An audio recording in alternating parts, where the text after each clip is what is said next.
E aí, tudo certo? Hoje a gente vai mergulhar numa tecnologia que soa quase como ficção científica. Melhorar o desempenho de um atleta estimulando diretamente o cérebro. Vamos descobrir como essa história funciona. Pois é, a pergunta que não quer calar é essa. Será que uma corrente elétrica, bem fraquinha, pode de fato fazer um atleta pular mais alto? E de quebra, pensar mais rápido? Com base num estudo bem recente com jogadores de vôlei, a gente vai descobrir se a estimulação cerebral pode ser a próxima grande revolução no mundo dos esportes. Bom, para testar essa ideia, os pesquisadores não escolheram o vôlei por acaso.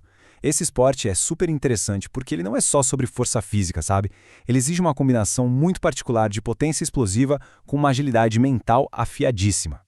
Então, o lance é o seguinte: um jogador de vôlei precisa daquela explosão para saltar e atacar com tudo, mas ao mesmo tempo precisa decidir em uma fração de segundo se deve ou não ir para a bola ou como vai atacar. É uma dança constante entre o poder do corpo e o controle da mente, o que fez do vôlei o campo de testes perfeito para essa pesquisa. E aí, diante desse desafio todo, surge uma solução bem diferente.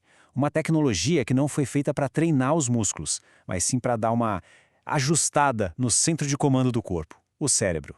O nome pode parecer complicado, né? Estimulação transcraniana por corrente contínua ou ETCC para facilitar, mas a ideia por trás é bem simples. Basicamente, usa-se uma corrente elétrica muito fraca para deixar os neurônios de uma área específica do cérebro mais animados, mais propensos a disparar.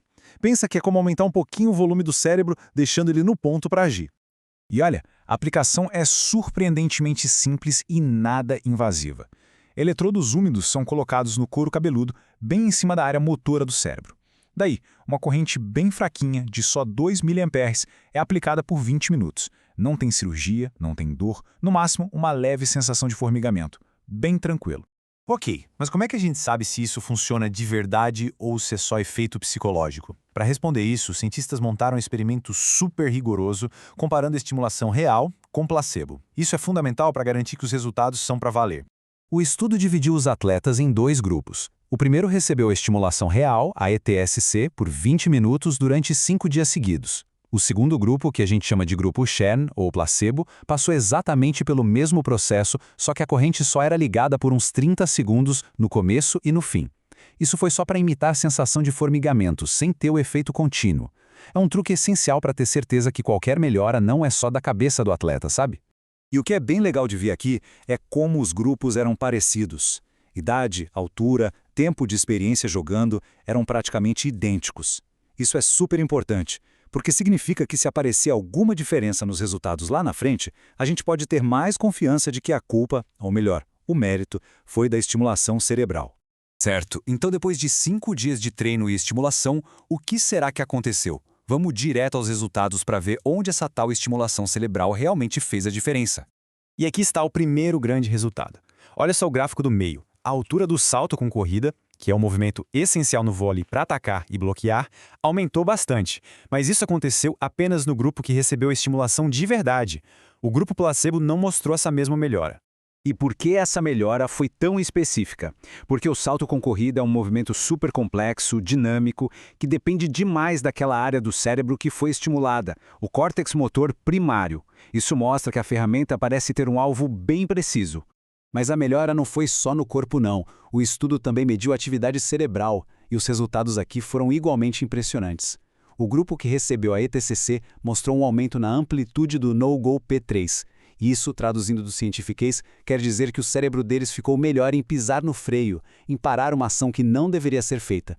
Os próprios pesquisadores concluem, e a citação deixa isso bem claro, que o grupo da ETCC teve uma melhora bem maior no controle inibitório. Na prática, o cérebro desses atletas ficou mais eficiente em filtrar distrações e evitar tomar a decisão errada no meio do jogo. Agora, um ponto super importante, a ETCC não foi uma pílula mágica que melhorou tudo. E, na verdade, isso torna a ciência por trás ainda mais interessante, porque mostra que os resultados foram específicos e direcionados. Por exemplo, em outros testes, como salto parado ou tempo de reação simples, os dois grupos melhoraram. Isso sugere que o treino normal do dia a dia já estava fazendo efeito. A ETCC não deu um empurrão extra nesses casos. O benefício dela parece ter sido focado nas tarefas mais complexas e específicas do esporte. Então, qual é a moral da história? O que todos esses dados contam é sobre uma combinação de aprimoramento físico com aprimoramento mental. O resultado? Saltos mais inteligentes e um cérebro mais afiado para o jogo. Então, resumindo os pontos principais, a estimulação cerebral parece ser uma ferramenta segura e que funciona. Ela não aumenta a força de modo geral, mas sim aprimora movimentos complexos e muito específicos do esporte. E, talvez o mais importante, fortalece uma habilidade mental essencial para tomar as decisões certas sob pressão. É uma ferramenta de precisão e não uma solução para tudo. Isso tudo nos deixa com uma pergunta final para pensar. Conforme tecnologias como essa ficam mais acessíveis, será que a gente está entrando numa nova era do esporte? A linha entre treinamento e tecnologia está ficando cada vez mais borrada, e essa ideia de neurodoping talvez não seja mais coisa de filme de ficção científica. É uma questão que o mundo dos esportes vai ter que encarar muito em breve.